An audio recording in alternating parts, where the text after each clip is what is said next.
안녕하세요. 4월 19일 월요일 아침에 아포유와 함께하는 부동산 뉴스 시작하도록 하겠습니다. 자,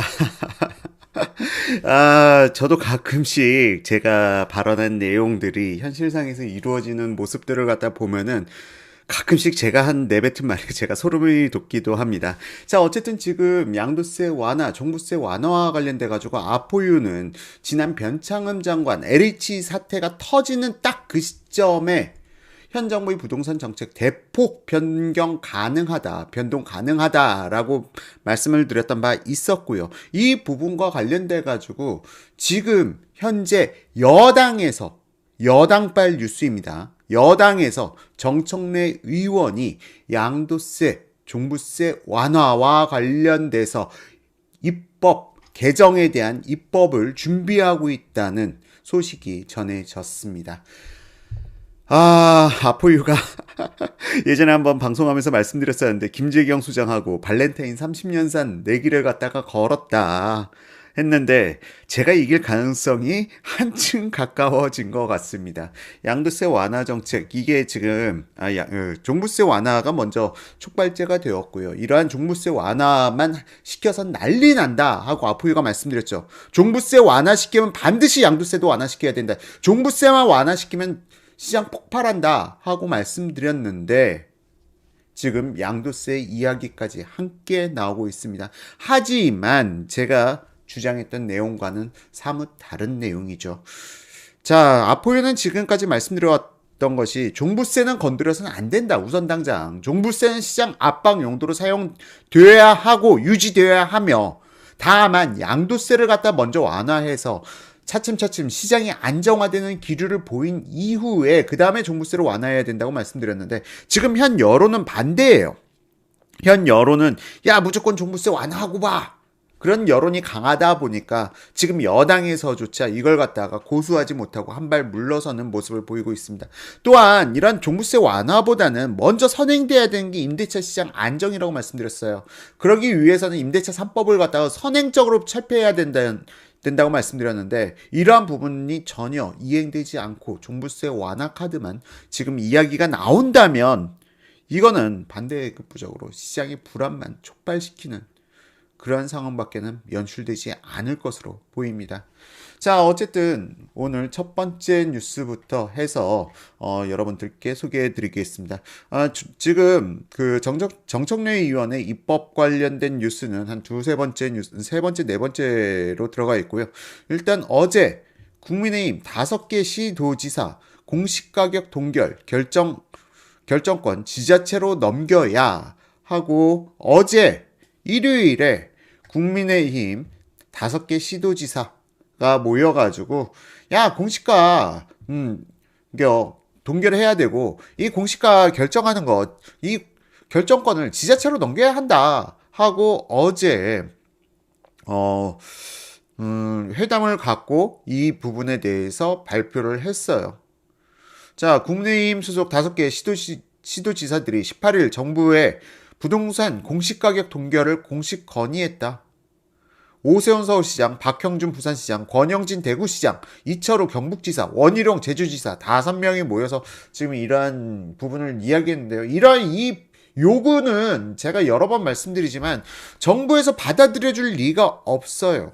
정부에서 받아들여줄 리가 없고요. 이 부분과 관련돼 가지고는 전 이렇게 생각합니다. 이거는 차기 내년에 있을 지방자치단체장 선거 혹은 대선에 대해서 일단 여론을 갖다가 국민의힘 쪽으로 끌어오기 위한 하나의 정치적 발언이라고 생각합니다. 이들 역시도 공시가 부분을 갖다가 지자체에다가 결정권을 넘겨주는 게 현 정부에서는 불가능하다는 걸 인지하고 있으면서 여론을 갖다가 좀 우군화하기 위한 그런 목적이 아니었을까라는 생각이 들어요. 더군다나 이러한 부분 지금 공시가 현실화 와 관련돼 가지고 야 공시가 낮춰야 된다라는 주장이 계속 여당 측에서 계속 나오다 보니까 최근 여당의 지지율 야당 국민의힘 쪽에서 계속 나오다 보니까 야당인 국민의힘의 지지율이 급속도로 올라가고 있는 그런 모습을 갖다 보면서 지금 여당에서도 불안감이 가중되고 있죠. 자, 어쨌든 공시가 현실화라는 건 말이 되지 않는다라고 여러 번 말씀드렸어요. 이 공시가 현실화라는 것은 제가 부동산 시장에 대해서 부동산을 갖다가 매수한 이후에는 이게 객관화가 가능하지만 매수하기 이전에는 각각 거래 행위자들의 그 주관이 담겨져 있는 가격인 겁니다. 이게 무슨 소리냐? 어떤 누군가는 조망권의 가치가 3억이 있을 수도 있는 거고요. 어떤 사람에겐 조망권의 가치가 없을 수도 있는 겁니다. 이건 개개인의 소비 주체들이 판단하는 거예요. 이건 극히 주관적인 영역입니다. 이런 주관적인 영역들이 경쟁을 하면서 이러한 부분으로 인해서 만들어지는 게 후발적으로 만들어지는 게 객관화된 가격이에요. 따라서 이러한 부분을 갖다가 이러한 주관적인 영역까지 정부가 공시가 현실화율이라는 이름으로 가격을 다 체킹해버리면요. 오히려 시장의 혼란은 더 가중됩니다. 정부가 이 개개인의 주관상을 갖다가 완전히 객관화, 앞으로 고정불변의 것으로 딱 만들어버린다면 이게 또 하나의 가이드라인이 되어가지고 오히려 주택가격 시장 불안을 갖다 이야기할 수가 있다는 거예요. 시장 불안이란 건 바로 엉뚱한 폭등들이 나타날 수가 있다는 겁니다. 자, 어쨌든 이러한 부분과 관련돼 가지고는 뭐 공시가 현실화율과 관련돼서 너무 제가 많이 발언을 했기 때문에 더 이상 발언 드리지 않도록 하겠습니다. 자, 어쨌든 지금 공시가격 이거에 대한 결정권을 지자체로 넘겨라. 이 부분에 대해서는 저는 현실성은 그렇게 높진 않다. 물론 업무 처리 방법에 있어서는 이 민원을 갖다가 접수하고 상담하고 그런 역량 자체는 지자체가 훨씬 더 머릿수가 많다 보니까 조직이 더 크다 보니까 이러한 부분과 관련돼 가지고는 지자체가 하는 게 훨씬 더 효율적이긴 합니다.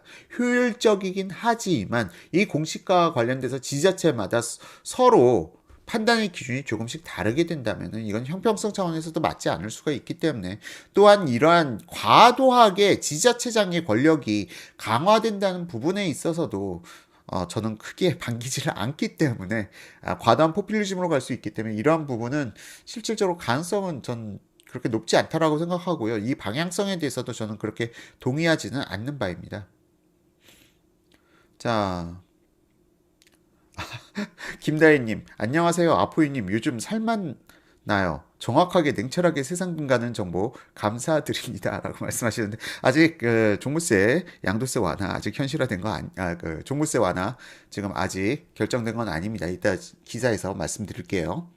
자, 오세훈 서울시민 3명 중 1명 재산세 늘어 공시가 급등이 문제.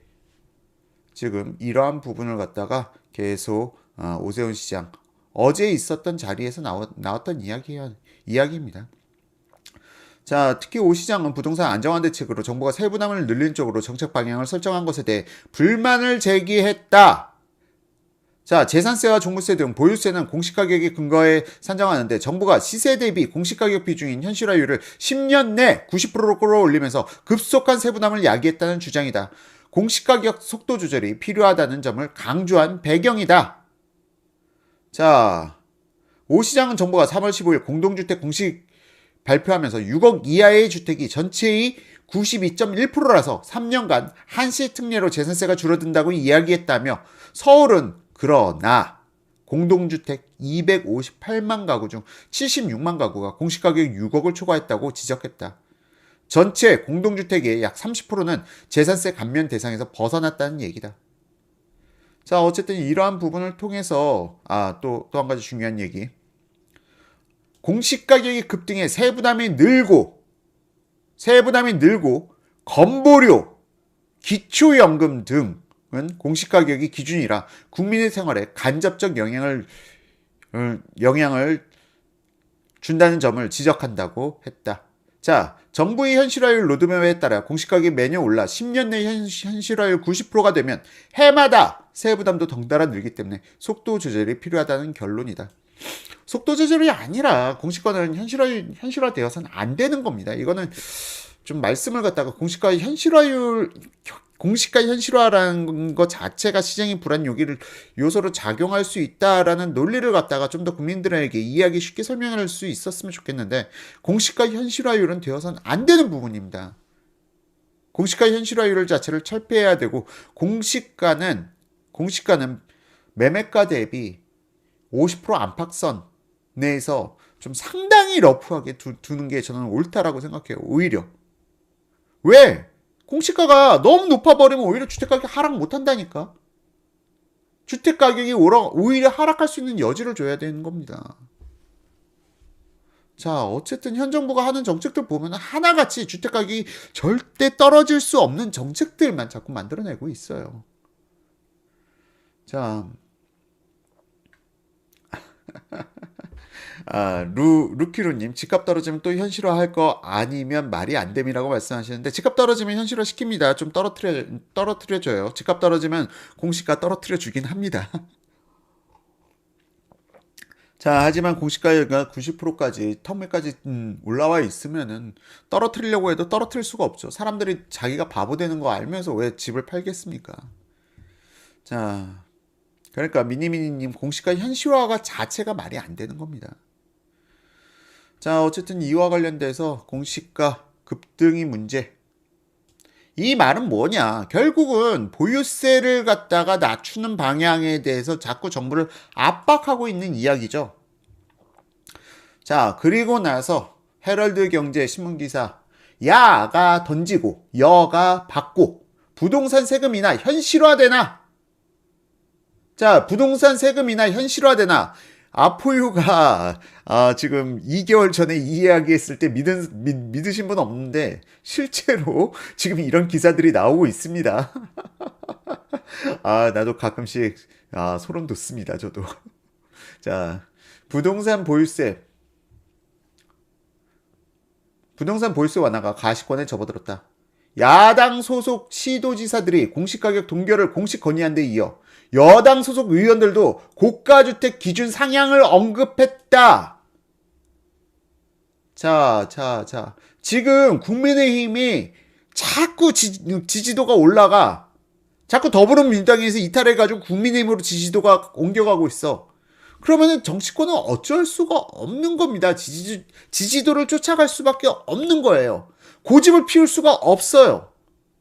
왜? 얘네들 생존이 달려있거든. 사람들은 가장 열심히 일할 때가 목숨 달렸을 때예요. 자, 그러니까 지금 여당 의원들도 지금 고가주택 기준 상향을 언급하고 나섰습니다. 다음 기사는 좀 더 자극적이에요. 다음 기사는 좀 더 자극적인데, 자, 더불어민주당 의원들도 보유세 동결에 가세했다. 재보궐선거 참패 이후 새 지도부 구성에 나선 민주당은 부동산 특별위원회를 만들었다. 홍 부총리를 필두로 정부가 공시가격 현실화라는 기존 정책과 현행 보유세 부과 기준을 고수하고 있지만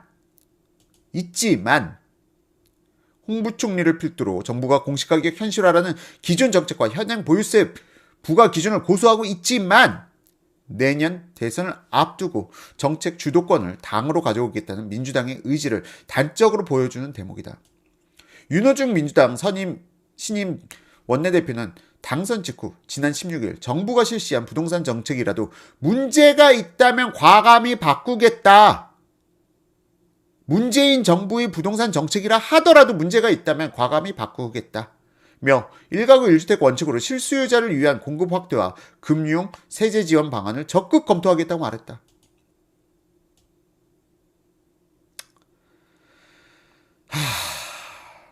자, 지금 주택가격 폭등시키는 게 오세훈이라고요? 재건축 때문에 폭등한다고요? 아니, 대출 늘려주겠다고 자꾸 이런 이야기를 하면은 대출이 늘어나면 그만큼 시장 유동성이 늘어나니까 폭등하기 전에 살려는 거 아니야.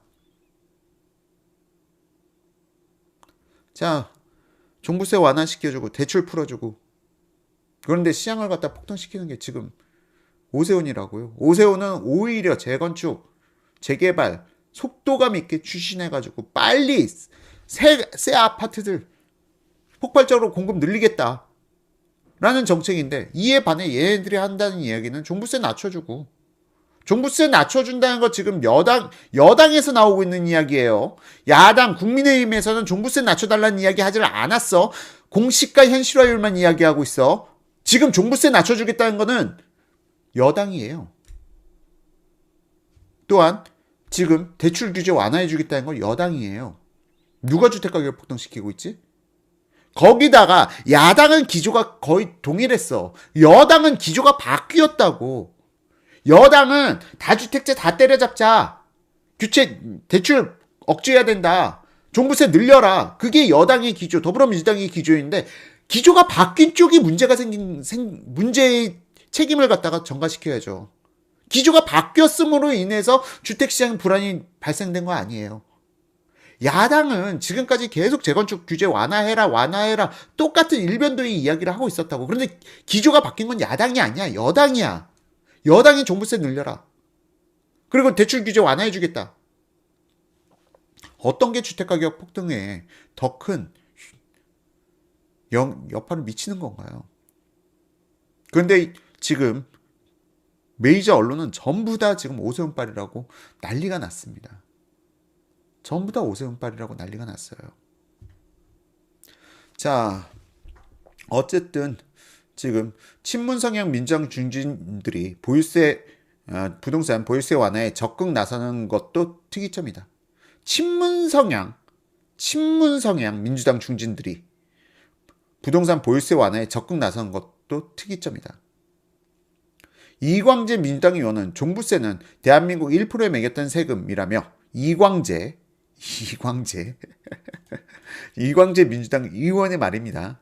종부세는 대한민국 1%에 매겼던 세금이라며 현재 9억 원을 대폭 상향하는 것이 현실이라고 고가주택 기준 상향을 언급했다. 자, 지금 상황이 어떻습니까? 그러니까 이러한 여러분들께서 부동산이 왜 움직이고 그 뒤에 본질을 봐야 돼요. 언론은 여러분들에게 계속 자극적인 이야기만 해. 언론은 진실과 관심이 없어. 그냥 연관관계만 있으면 다 끌어붙여. 하지만 여러분들은 정확하게 부동산 시장이 왜 상승하는가에 대한 그 원인을 명확하게 알아야 그 이후에 발생될 부분도 명쾌하게 짚어낼 수가 있는 겁니다. 지금 부동산 가격 폭등은 오세훈빨이라고 하기보다는 지금 여당의 기조가 바뀌었다는 부분, 신뢰를 잃었다는 부분, 그 부분이 더 큰 문제로 작용하고 있는데 언론에서 이걸 문제 삼는 곳은 한 군데도 없어요. 언론에서 지금 여당의 기조가 바뀐 부분을 비판하는 쪽은 단 한 군데도 없어요. 자, 제이춤님께서 방금 김어준 방송 보고 왔는데 오세훈 때문에 부동산 폭등하고 있다고 호도하고 다니네요. 크크크크크. 자, 재건축발이 더 파워가 셀까 아니면은 종부세 완화 거기다가 대출 규제 완화 이게 폭풍이 더 셀까? 상식적인 생각을 가지고 한번 생각해 보면은 이거는 대깨문들도 반박 못해요. 당연하지. 거기다 기조가 바뀌었는데. 자, 어쨌든 다음 기사 보면서 앞으로의 시장 어떻게 될 것인지에 대한 전망까지 함께 말씀드리겠습니다. 자, 다음 기사. 야, 정청래도 종부세 9억에서 12억으로. 자, 이러고 있다고. 여당이 지금 이러고 있다고. 자, 그런데 지금 집값을 폭등시키는 게 오세훈이에요? 아니면 여당이에요?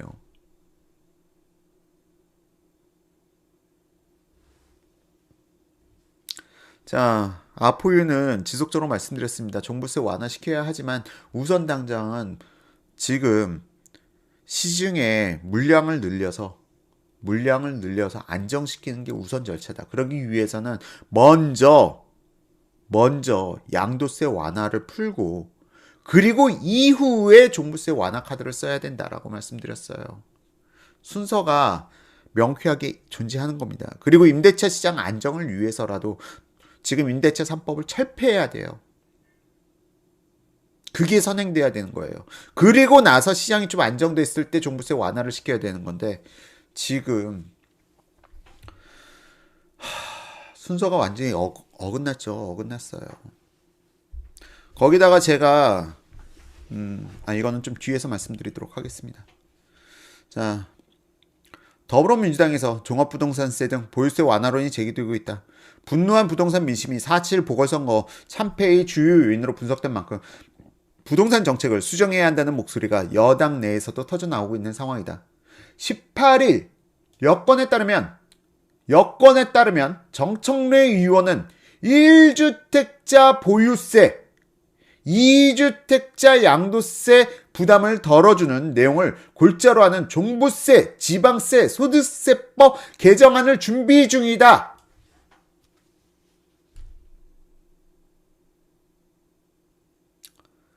자, 이러한 기사들이 사실은 주택가격 폭등을 갖다 유발시키는 거죠. 재건축 기대감보다는 이게 더 폭발적인 거예요. 이게 더 폭발적인 겁니다. 지금 이 정도까지 기사 나왔으면요. 제가 6월 이후 주택가격 급등한다라고 이야기했던 거는 무너졌습니다. 6월 이후 주택가격 급등한다는 저희 예측은 무너졌어요, 이제. 자, 종부세 회피 물량들이 급매물을 내놔야 하는데, 종부세 회피 물량들이 지금 급매물을 내놔야 하는데, 지금 이러한 추세가 벌써 만들어지고 있어요. 안 그래도 현 정부 임기 1년밖에 안 남았다고 말씀드렸죠. 안 그래도 현 정부 임기가 1년밖에 안 남았어요. 그런데 벌써 여론에 휩쓸려가지고 여당에서 지금까지 종부세 강화해야 된다, 양도세 강화해야 한다 주장했던 여당에서 지금 자기네들이 기조를 뒤집어 버리고 지금 이러한 기사가 나왔어. 1년치 종부세 무서울까 안 무서울까? 그냥 내고 마는 거예요. 내고 말지. 금매 다 걷어들이지. 6월 급등 무너졌습니다. 이제부터예요. 지금부터 급등입니다. 시중의 매물 막 걷어지고 있는 상황이라고 합니다. 지금. 자, 어쨌든 그리고 1주택자 보유세라고 했어요. 1주택자 보유세 완화와 관련돼 가지고는 제가 어제 영상 하나 올려드린 게 있습니다. 어제 영상 잠시만요. 유튜브 내 채널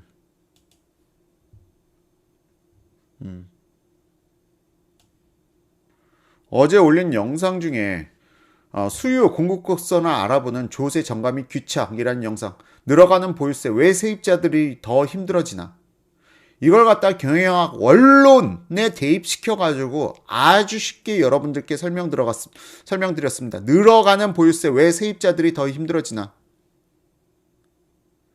자, 지금 임대차 시장은요, 1주택자 보유세 완화가 중요한 게 아니라 다주택자 보유세 완화가 필요해요.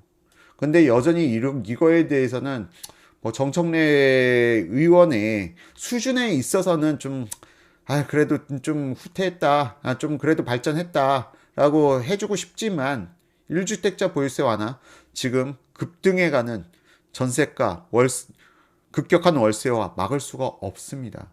1주택자 보유세 완화보다는 지금 전체적인 보유세 완화가 필요한 시점이에요. 근데 왜 1주택자 보유세 완화만 지금 이야기하느냐? 얘들은 주택시장에 대해서는 관심이 없기 때문에 그래요. 주택시장에 대해서는 관심이 없어. 자기네들이 표가 중요한 거야. 그런데 지금 다주택자들에 대한 분노는 계속 남겨둬야 되거든.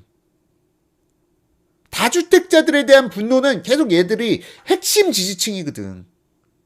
그렇기 때문에 지금 1주택자 보유세 완화만 이야기하는 거죠. 그러면서 중도표들한테 야, 1주택자 너희들은 중도지? 이런 짓거리를 하고 있는 거라고 좀 보고 있습니다. 편가르기에 아주. 자, 어쨌든 1주택자 보유세 완화, 그리고 2주택자 양도소득세 부담을 덜어주는 내용. 자, 종부세를 갖다 낮추게 되면요, 양도세 완화를 갖다 필연적으로 따라와야 됩니다. 종부세를 낮췄는데 양도세 완화를 하지 않았다? 폭등이라고 말씀드렸죠. 그런데 순서가 틀렸어. 제가 봤을 땐 양도세 완화가 먼저 핵심 카드가 나와야 되고, 그 이후에 보유세 완화 카드를 써야 되는데 완전히 순서가 어그러졌죠. 자, 어쨌든 이러한 부분, 이들은 주택시장 안정에는 아무런 관심이 없고 표에만 집착하고 있다 라는 쪽으로밖에 이 부분을 해석할 방법이 없을 것 같습니다. 자, 집값 급등 및 공시가격 현실화 등을 고려해 개정안에는 1주택자의 종부세 부과 기준을 공시가격 9억 초과에서 12억 초과로 상향하는 내용을 포함할 것으로 전해졌다. 공시가격 9억 초과에서 12억 초과로 상향하는 내용을 포함할 것. 자, 2주택자 6억 초과에서 이 부분도 같이 들어가야 할 것 같은데 지금 이 부분에 대해서는 지켜보자고요. 지금 준비 중에 있는 상황이니까 아직 입법 발의한 것도 아니고 준비 중에 있는 거니까 좀 더 지켜봐야 될 필요는 있겠습니다. 이거 가지고 너무 깊이 들어가기엔 좀 리스크가 있죠. 1주택자의 재산세도 인하 기준도 6억 이하에서 9억 이하로 높이는 방안이 검토되고 있다. 또 공시가격 합산액 12억 이하인 2주택자 합산은 12억 죄송합니다. 6억 플러스 12억 이하인 2주택자에 대해서도 다주택자 양도세 중과를 면제하는 내용도 반영할 것으로 알려졌다.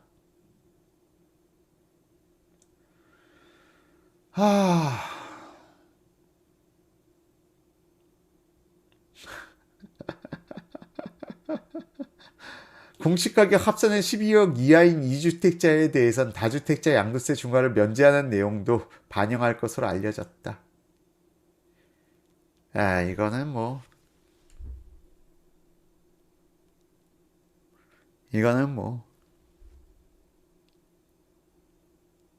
자, 어쨌건 올해 6월 이후에 매물 끊김 현상이 그다지 많이 풀어지지는 않을 것 같습니다.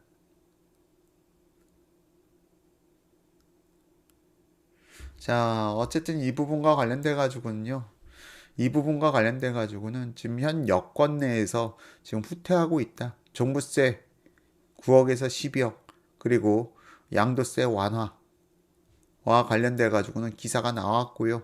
이 부분 지금 현 정부의 정책이 후퇴하고 있다라는 시그널 자체가 주택가격을 폭등시키는 원인이 될 수가 있습니다. 그야말로 파렴치한의 극치라고 밖에는 설명할 수가 없어요.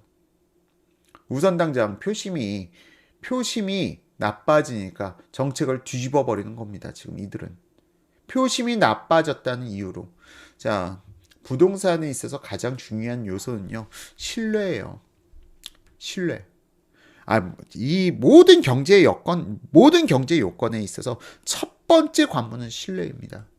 무조건 신뢰를 얻어야만 그 정책이든 아니면은 그 거래처와의 관계든 이런 모든 부분들은 신뢰에서 첫 번째 바탕을 두고 있어요. 신뢰가 무너지면은 거래처도 다 깨지는 거고요. 모든 정책이라든지 회사 내에서도 그래요. 신뢰를 잃은 직원이 어떻게 성장하는 경우를 본 적이 있으십니까? 신뢰라는 건 가장 중요해요. 근데 현 정부가 내놓는 정책들이 시장을 갖다가 자꾸 불신의 세력을 만들어버려. 시장은 믿을 수가 없어. 시장은 믿을 수 있는 존재가 아니야. 우리가 공권력을 통해서 시장을 갖다 통제해야 해. 자, 그러면은 시장에서는 어떤 평가를 할까요? 시장에서는 오히려 정부의 정책을 불신하는 효과를 갖다 나타내게 되는 겁니다. 그러므로 인해서 주택가격이 더욱더 폭등해 가는 것이고요. 현 정부에서는 지금 오히려 시장으로부터 신뢰를 잃은 겁니다. 그리고 지금 이러한 행위, 종부세를 갖다 강화해야 된다고 했다가 여론이 안 좋아지니까 종부세 강화를 후퇴하는 모습. 이러한 모습이 오히려 주택가격을 폭등시키는 것이지 오세훈이 재건축, 재개발 이슈라는 것은 특정 단지에서 나타나는 부분들이고 지금 이러한 부분, 종부세 완화, 양도세 완화, 후퇴 이런 부분이 오히려 주택가격 폭등시키는 가장 큰 요인들이라고 할 수가 있겠죠. 자, 엄공님 신뢰는 벌써 물 건너간 정부 크크크 하고 말씀해 주시는데 현 정부 자체가 자꾸 불신을 조장했어요. 불신을 조장한다면은 오히려 그 불신을 받는 측에서는 정부를 불신하게 되는 것이죠. 현 정부가 지금 만들어 놓은 덫에 스스로 빠지는 모습이라고 보고 있습니다. 자, 어쨌든 잠시만요. 이 신뢰라는 거에 대해서 조금만 더 말씀드릴게요. 시장에 신뢰를 쌓는 방법. 그래야 시장이 안정이 되는데요. 시장의 신뢰를 갖다가 얻는 방법은 이 시장에서 시장 참여자들이 대부분의 사람들이 이제 주택 가격 하락하겠다라는 신뢰를 얻기 위해서는 정부에서 자꾸 압박, 공권력 이런 걸 투입해가지고 그 주택 시장을 갖다가 억압하는 것보다는 차라리 물량이 너무나도 넘쳐나서 물량이 넘쳐나가지고 공실이 넘쳐나고 그런다면 시장에서 주택가격 하락하겠구나. 정부가 굳이 이런 말 할 필요가 없어요. 대통령이 이런 말 할 필요도 없어. 주택가격 앞으로 하락할 겁니다. 주택가격이 이제 안정될 것입니다. 이런 말 할 필요가 없어요. 그냥 보여주면 돼. 야, 앞으로 입주 물량 지금까지는 서울에 월간 3,000호, 2,000호 공급됐었던 걸 갖다가 이제부터는 월간 5,000호, 8,000호로 입주 물량 늘릴 거야. 그리고 실질적으로 인허가를 그렇게 해 가요. 그러면요, 시장에서는 즉각적으로 반응할 겁니다. 그때부터는 정말 다주택자들 집 정리하기 시작하려 들걸? 마이크 문제 있나요? 여러분 혹시 마이크 문제 있나요? 요즘 좀 예민해져서 마이크 문제 있으면 좀 이야기해 주십시오. 자, 이쁜이 부동산님께서 오 마이크 하고 말씀하셨는데 마이크에 문제 있으면 한번 말씀해 주세요. 자, 다음 기사. 잠시만요. 이 기사와 관련돼 가지고는 오히려 이 기사는 여러분들 꼭 기억해 두십시오. 이 기사는 꼭 기억해 두세요. 오히려 주택가격 폭등을 갖다가 지금 야기하고 있는 거는 오세훈이라기보다는 지금 현 여건이라고 보는 게 가장 정확한 표현일 것입니다. 자, 아주 코미디 같은 일이 있었죠. 사운드 굿 잘 들려요. 잘 들려요. 응답 감사합니다. 자, 어렵게 집값 잡은 안정 홍부총리 발언에 시장 뭔 소리냐?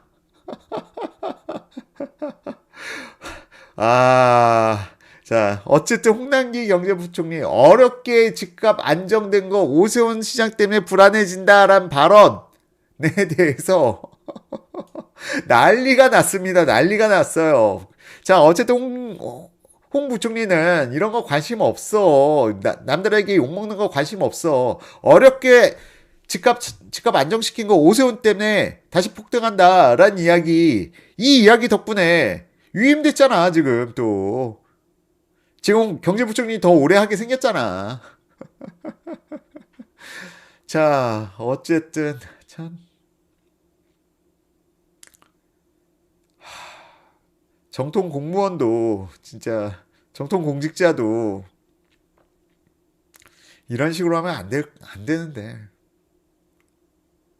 자, 홍 부총리 오세훈 시장에 견제고 날렸다가 오히려 욕먹고 있다. 오히려 욕만 아주 드립다 먹고 있습니다. 지금 시간 관계상 이런 거는 빨리 넘어가야겠네요. 오늘 기사들이 좀 많아서. 자, 마무리 투수 김부겸 성패 부동산 방역 오세훈에 달렸다라는 기사 내용. 취임하면 지금 부동산 정책 기조 바뀔까? 가장 큰 난제는 셋이다. 부동산, 코로나19, 야당과의 협치다. 김 후보자는 관련해 포부를 밝혔다. 자, 16일 입장문을 통해 1순위 과제로 경제를 꼽으면서 부동산 문제와 LH 투기 사건 등 국민 여러분의 따가운 질책에 대해 원칙을 세워 쇄신하겠다고 했다. 자, 지금 부동산 문제 그리고 LH 투기 사건 원칙을 가지고 해결하겠다. 1순위 과제는 집값을 잡고 부동산 투기를 근절하는 과제다. 자, 어쨌든 투기란 말은 뺄 수가 없습니다. 문재인 정부를 갖다 지탱해주는 가장 마지막 보루, 버팀목이거든요. 투기가 뭔지에 대해서 명확하게 전제도 내놓지 못하면서 투기를 잡겠대. 투기가 뭔지에 대해서 아직까지도 현 정부에서 구체적으로 투기는 이러이러한 게 투기입니다 하고 이야기를 한 바가 없어요. 그러니까 이게 기업에서 좀 중진 올라가신 분들, 기업에서 임원 이상 하신 분들은 이게 얼마나 허황된 이야기인지를 알아. 왜? 기업에서는 불명확한 걸 너무나도 싫어해. 딱 규정을 쳐. 명확하게. 불명확한 용어 정말 싫어합니다. 자, 그럼 투기, 보고서에 투기란 두 글자가 들어갔으면 그 보고서에 대한 투기 범위가 어디서부터 어디까지가 투기인지 명확하게 밝혀야 돼. 왜? 그만큼 객관적이어야 되거든. 그리고 목표라는 것은 이런 객관화가 담보된 것을 가지고 목표를 삼는 겁니다. 목표가 불투명해서는 안 돼요. 그런데 현 정부에서는 계속 부동산 투기를 근절하겠다고 하면서 투기 범위에 대해서 정의를 내려본 적이 한 번도 없어. 투기가 뭐예요? 나 지금 딱 김부겸 앉혀놓고 물어보고 싶어요. 투기가 뭡니까? 어느 범위에서 어느 범위까지 투기입니까? 무주택자가 1주택자를 전세 끼고 사는 건 투기입니까? 아닙니까? 1주택자가 자기 거주하는 집은 좀 저가에 살면서 고가주택 한 채 보유하고 있는 건 투기입니까? 아닙니까? 자, 이 부분에 대해서 이들은 자기 적들이 그런 행태를 보일 때는 투기고요. 자기 편이 그런 모습 보일 때는 그냥 난 무주택자인데 집 샀다. 전세 끼고 집 샀다. 그런 이낙연 같은 논리가 나오는 거예요. 이낙연 갭 투자했잖아. 그게 갭 투자잖아. 전세 끼고 집 매수한 거. 그런데 자기는 투기가 아니래. 내가 하면 투기가 아니고 남이 하면 투기야. 그래서 투기에 대한 기준이 명확하지 않은 겁니다, 지금. 자, 그러니까 이런 투기라는 이야기 자꾸 너무 남발되는데요. 먼저 투기가 무엇인지 객관화시키지 않고 이런 이야기를 떠드는 것은 말 그대로 그냥 국민 호도용입니다. 오히려 아포유가 투기를 한다고 하는데 아포유 깨끗할걸? 오히려 투기의 정의를 명확하게 정의하면은 아포유는 지금 아주 깨끗한 상태입니다, 지금. 자, 누가 투기꾼일까? 민주당 국회의원들이 투기꾼일까? 아니면 아포유가 투기꾼일까? 오히려 아포유보다 깨끗한 사람 민주당에 없을 것 같은데?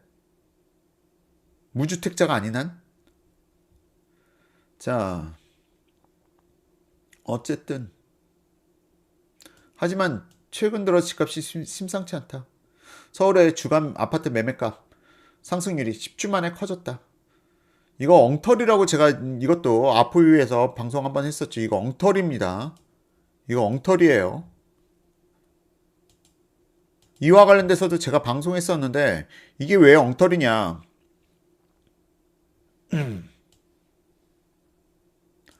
뭐 제가 이미 지난 방송에서 방송했기 때문에 여기서 또다시 말씀드리진 않을게요.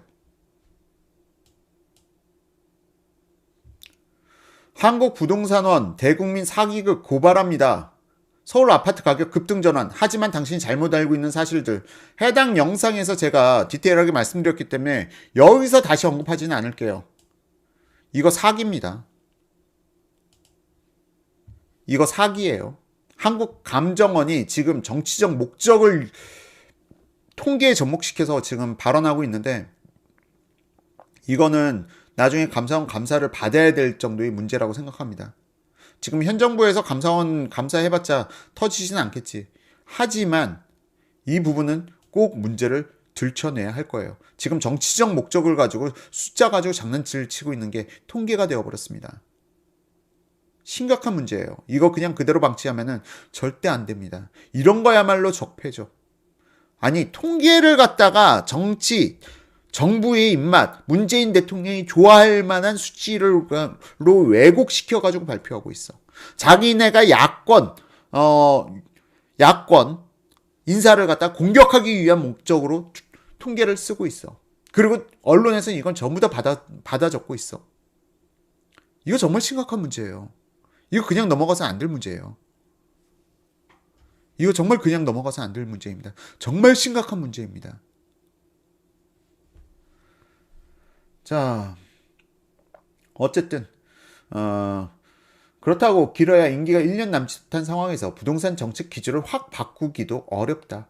16일 노영욱 국토부 장관 후보자는 입장문에서 공시가격, 부동산 종합세, 부동산세, 재산세, 대출 규제 관련 정책 변화를 기대할 부분은 없었다.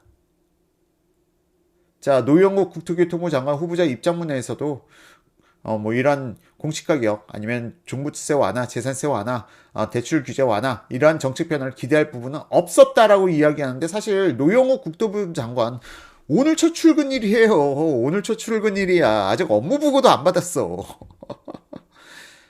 자, 홍기용 인천대 경영학부 교수는 기재부 출신의 청와대 정책실장, 경제수석, 경제부총리, 국토부 장관 후보자의 친문 강성 여당 원내대표 사이에 신임 총리가 있는 형국이라며 김부겸 후보자가 총리가 되더라도 부동산뿐만 아니라 전반적인 경제 정책 기조를 바꾸긴 쉽지 않을 것이라고 전망했다.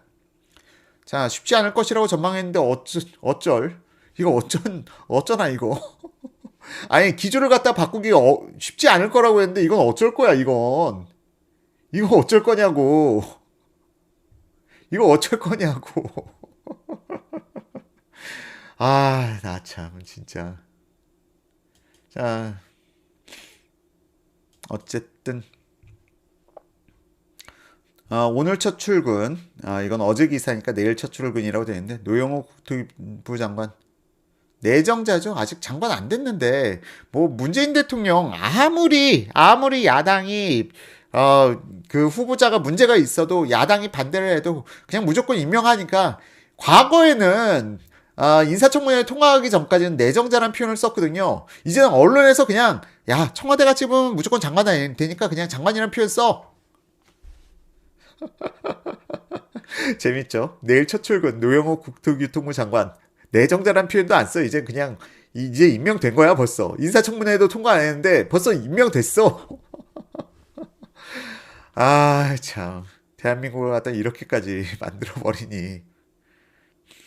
자, 공시가 이사 대책 조정 능력 관건. 이와 관련돼 가지고는 뭐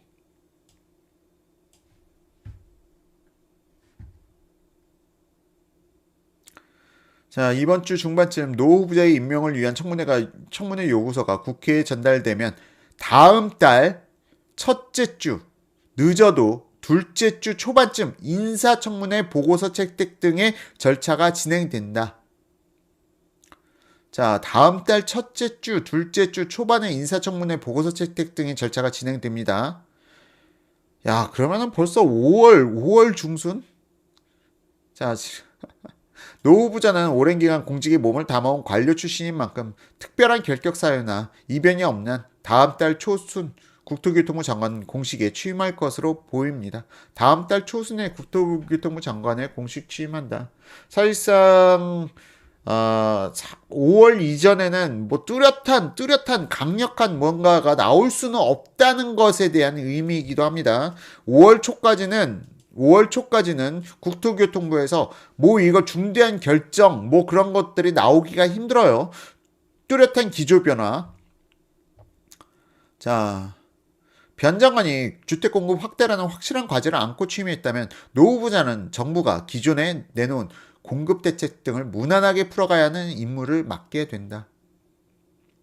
특히 청문회 준비 직전인 이날 오세훈 시장을 비롯해 박형준 부산시장, 원희룡 제주지사 등 국민의힘 소속 5개 시도지사가 공시가격 제조사 인상 속도 조절을 위한 공동 대응에 나서면서 중앙정부의 정책 조율 능력이 절실한 상황이 됐다.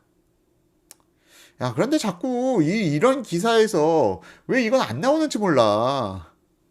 아니, 정청래가 종부세 완화하고 양도세 완화하는 입법안 진행한다는 건 한 번도 안 나와.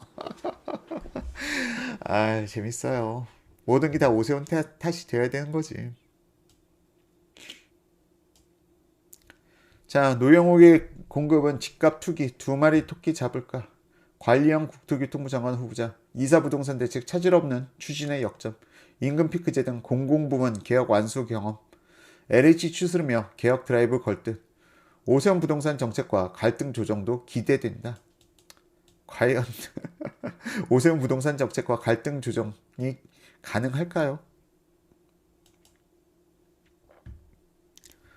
부동산 정책 신뢰 회복까지 노영욱의 앞날은 첩첩산중. 경향 비지에서 노영욱 국토교통부 장관 내정자의 주요 과제, 공급 확대 현안, 공급 확대, 공공재개발 재건축 이사 대책 후속조치 이행, 추가 공공택지 개발 등. 두 번째, 부동산 시장 안정, 서울시 재건축 규제 완화 및 정치권 내 보유세 감소 추진에 따른 시장 동요 차단.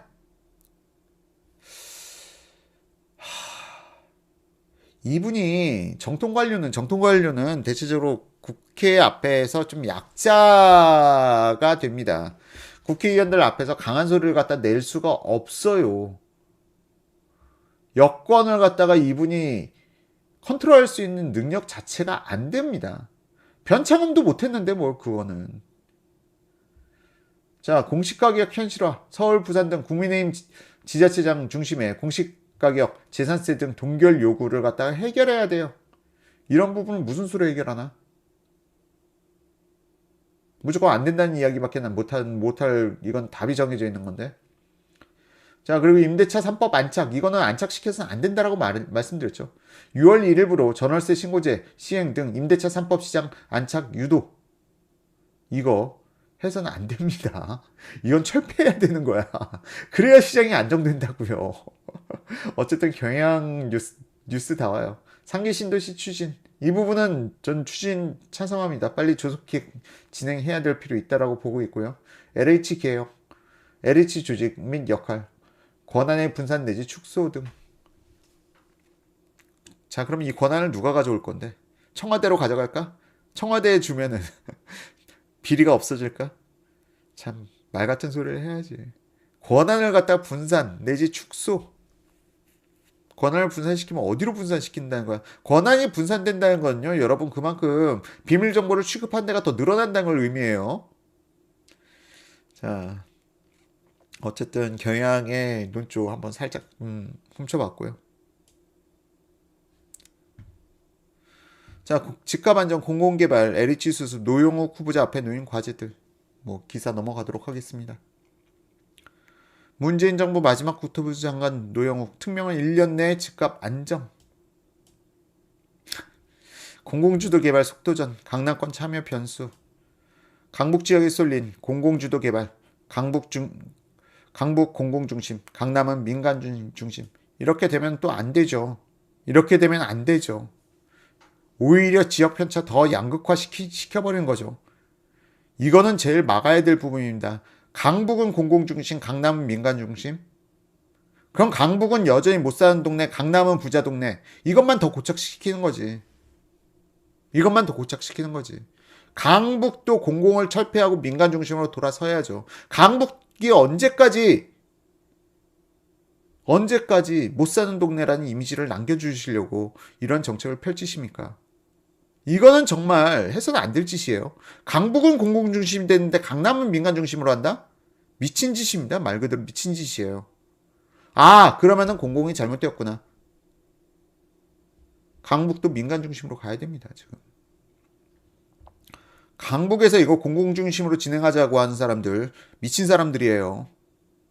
강북 못 사는 동네, 강남 잘 사는 동네 고착화시키는 짓입니다, 이거. 자, 공공재건축도 강남권 단지 없어. 강남권 참여와 주민 동의가 관건이다. 루카스 유님께서는 지들이 집이 강남에 있으니까요 하고 말씀해 주셨네요. 아, 참 이런 거 보면, 이런 기사들 보면은 왜 생각하는 게 어쩌면은 받아들이는 게 다 이거 분노해야 될 대목 아니에요? 솔직히 이 방송 보시는 분들 중에서 강북 사시는 분들 이거 분노해야 될 대목 아니에요? 아니, 한번 여쭤볼게요. 제 방송 보시는 분 중에 강북 사시는 분 안 계시나요? 강북 사시는 분들 이러한 내용 보면은 느낌은 어떠십니까?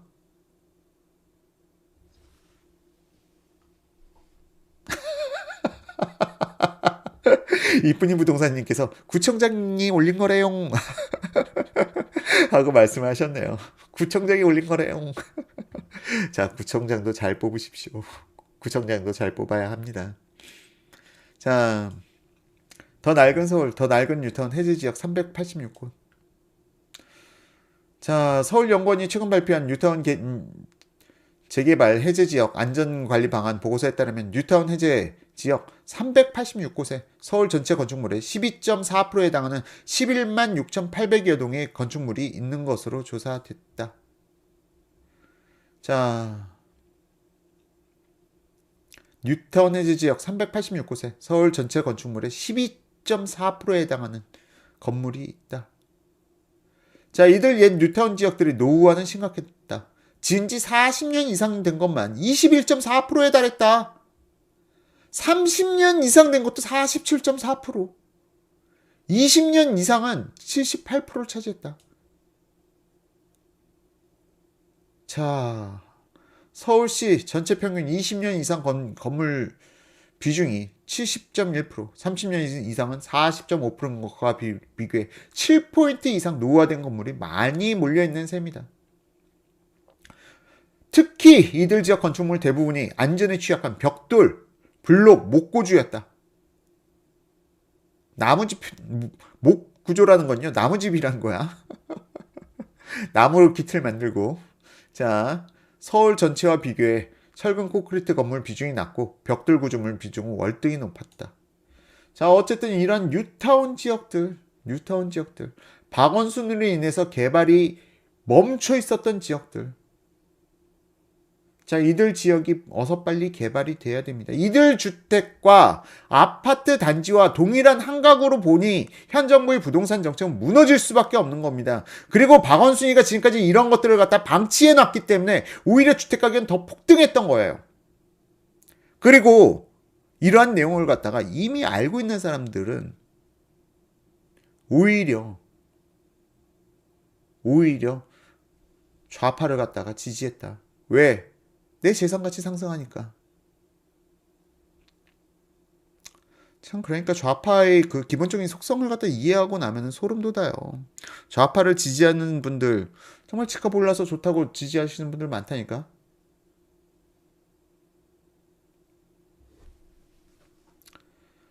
자, 보세요. 자, 이러한 노후화가 심각한 해제 지역이 서울 강북과 강서 지역에 집중된 것도 재개발의 필요성을 높이는 대목이다. 보고서에 따르면 해제 지역이 가장 많은 곳은 34곳 성북구였으며 중랑구와 종로구, 동대문구, 강북구, 서대문구, 은평구, 영등포구, 관악구 등에서 각각 20곳 이상의 해제 지역이 몰려있다. 자, 지금 제가 말씀드리기로는 이 재개발 재건축이 원활하게 된다면 이 해당 지역만 좋아지는 게 아니라 주변 인프라까지 같이 좋아집니다. 주변 인프라까지 같이 좋아져요. 자, 이들 지역은 앞으로 눈여겨보셔도 될 지역들입니다. 이들 지역은 앞으로 눈여겨보셔도 될 지역들이에요. 이런 지역들이 개발된다고 하면 이 지역들만이 아니라 주변 지역들까지 인프라가 상당히 개선될 여지가 높기 때문에 이들 지역은 좀 한번 지켜봐야 될 지역이 아닐까 싶습니다. 자, 어쨌든 주택시장에 빠진 오세훈 효과, 정부는 매우 우려된다. 누르기. 주춤하던 서울 집값 다시 상승폭 커져. 계속 오세훈 효과 이야기하고 있죠. 주택가격. 그러니까 지금 언론 자체가 좌편향 기자들이 총 밀집 동원됐습니다. 총 동원돼 있어. 그리고 좌편향 기자들이 자꾸 기자들한테 야야 이거 오세훈 때문에 오른 거야. 오세훈 때문에 오른 거야. 야 기자 이런 방향으로 써. 기사 이런 방향으로 써. 총 직결돼 있다고 보고 있어요. 아니 지금 종부세 완화시켜주고 양도세 완화시켜준다는 건 여당인데 지금 이것 때문에 주택가격 폭등한다는 이야기는 한마디도 안 나와. 소름 돋죠. 놀랍지 않습니까? 아니 여러분들이 생각해봐요. 아니 종부세 완화 양도세 완화 이 카드가 주택시장을 갖다 더 불안 요인으로 만들까 아니면은 재건축 활성화 시키겠다는 게 더 시장 불안 요인으로 나타날까? 그런데 기사는 100%야 100%. 100%예요. 99%도 아니야. 다 오세훈 때문에 주택가격 폭등한 거래. 그리고 실질적으로 제가 앞서 말씀드렸지만, 지난 방송에서 말씀드렸지만, 주택가격 급등은 3월 20일부터 시작됐다고요. 오세훈이 당선된 건 4월 7일이라고. 3월 20일부터 주택가격 급등했고, 그 당시에 여당이 했던 짓은 박영선 규제 풀어야 된다. 똑같이 이야기했다고. 이게 어떻게 오세훈 효과야? 박영선도 똑같이 얘기했다니까? 35층 규제 풀겠다고?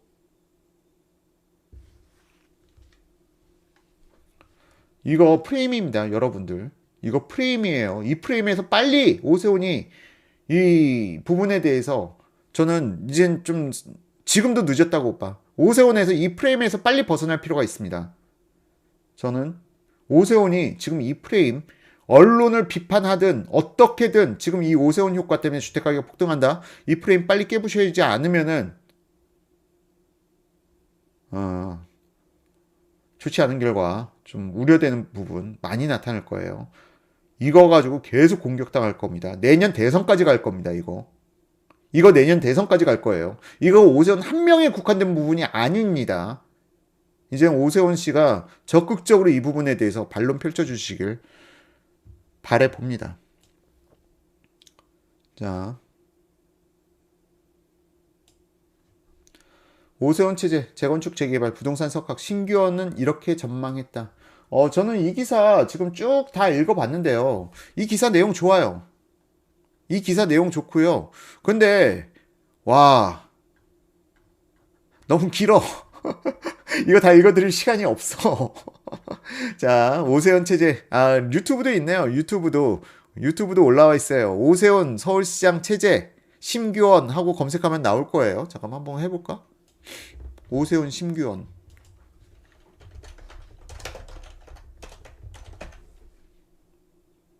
바로 나오네. 유튜브에다가도 오세훈 심규원 하고 검색하면 나오니까요. 지금 한번 보실 분들은 한번 보시기에 나쁘지 않은 영상인 것 같습니다. 아니면 시간이 안 되시는 분들은 이 기사만 읽어보셔도 좋을 것 같아요. 지금 이러한 부분과 관련돼서 가장 정확하게 오세훈 서울시장 재건축 재개발 전망에 대해서 가장 객관적으로 잘 설명한 영상인 것 같습니다. 자,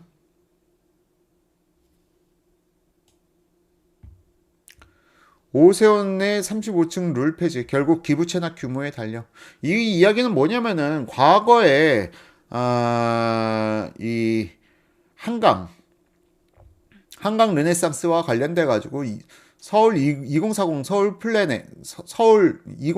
플랜의 공공기업 방안법 및 규모를 어떻게 반영할지 오 시장이 고민이 깊어질 것으로 보인다 하고 기사가 나왔는데, 이 부분이 뭐냐면은 과거에 한강 르네상스 2009년 한강 르네상스의 일환으로 발표한 한강 공공성 회복 선언문의 그 기조를 이어가되, 이게 뭐냐?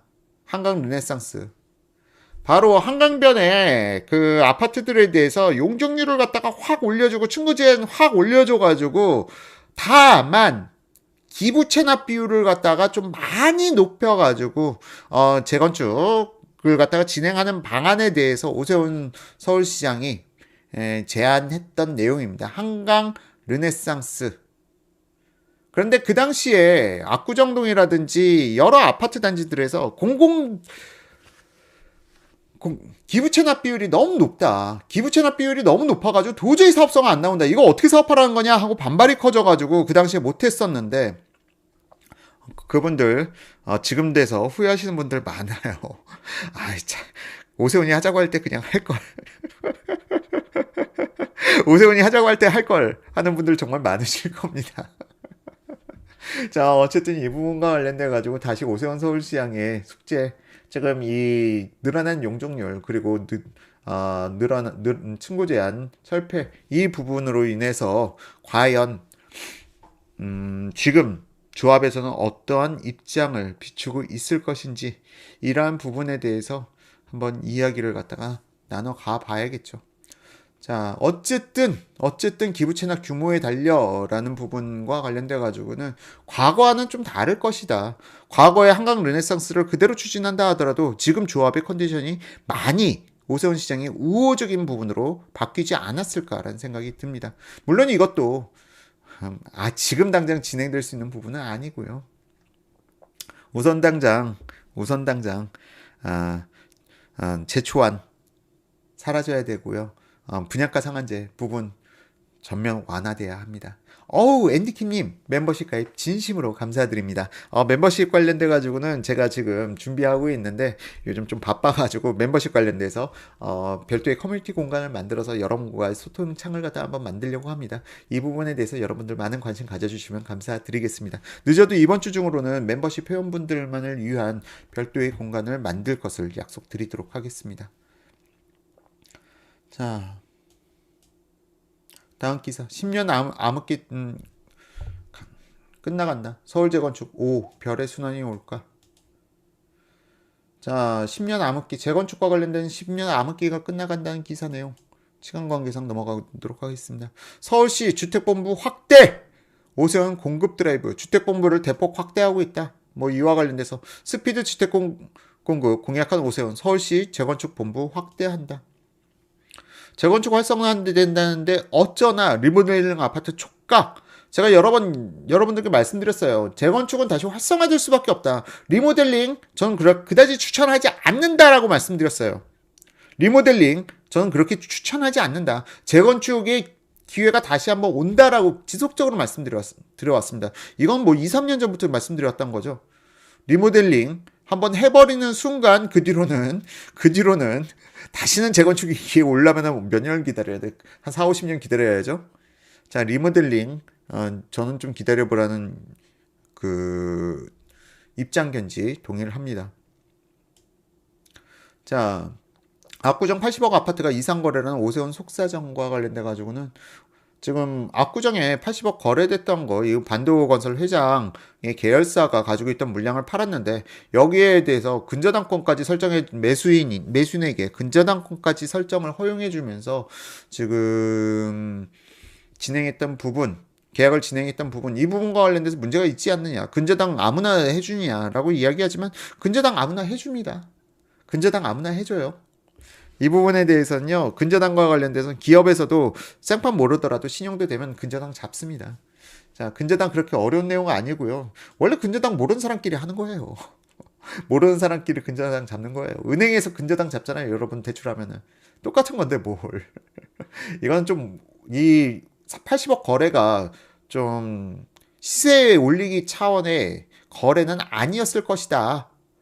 라고 저는 보고 있는데, 그래도 오세훈 서울시장이 이러한 부분에 대해서 그런 부분 콕 집어서 이야기하고 조사를 진행한다는 부분에 대해서는 지금 여러 비판들로부터 피하기 위해서는 당연히 진행해야 하지 않았을까 생각되는 대목이에요.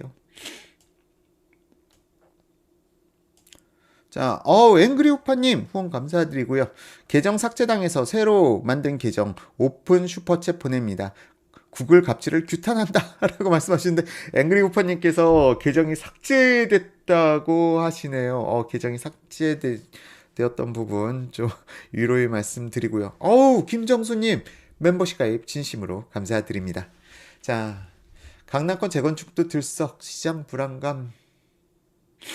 이거 강남권 재건축 들썩 이거 거짓말입니다. 작년 12월부터 지속적으로 폭등해 왔어요. 강남 재건축은. 자, 방배동 재건축 입주권 웃돈 3억 더 매물 없어서 못 판다. 방배동 재건축 입주권 웃돈 3억 더 매물 없어서 못 판다.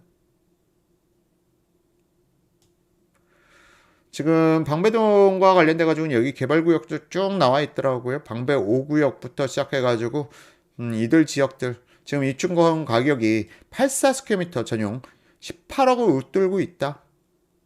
18억을 웃돌고 있다. 좀 더 비쌀 것 같은데? 방배 5구역선 중공후 전용 84스퀘어미터에 들어갈 수 있는 조합원 입주 가격이 18억에서 20억 원에 형성돼 있다. 올 초보다 프리미엄이 2억에서 3억 정도 붙었다. 일단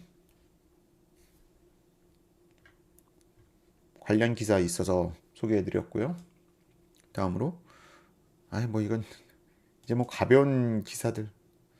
서울 넷째 주 인천 등 11개 단지에서 분양하는데 서울은 제로다. 분양이 4월 넷째 주, 서울은 제로다. 뭐 이런 기사. 관련돼서 관심 있으신 분들은 기사 검색해서 보시고요. 자, 어쨌든 이렇게 해서 지금까지 해서 여러 언론 뉴스들에 대해서 함께 여러분들과 살펴봤습니다. 여러분들께서 아하부 뉴스를 보시면서 이런 거는 개선됐으면 좋겠어요. 이런 부분에 대한 기사도 달아주세요 하는 부분들도 댓글에다 남겨주시면요. 아포유는 최대한 여러분들의 의견 반영해 가면서 방송을 만들어 가도록 하겠습니다. 그리고 방송 마치기 전에 한주연님께서 멤버십도 가입해 주셨는데요. 진심으로 감사드리고요. 아포유는 늘 여러분들 앞에서 정직한 방송 이어갈 것을 약속드리도록 하겠습니다. 지금까지 시청해 주신 분들께 진심으로 감사드립니다.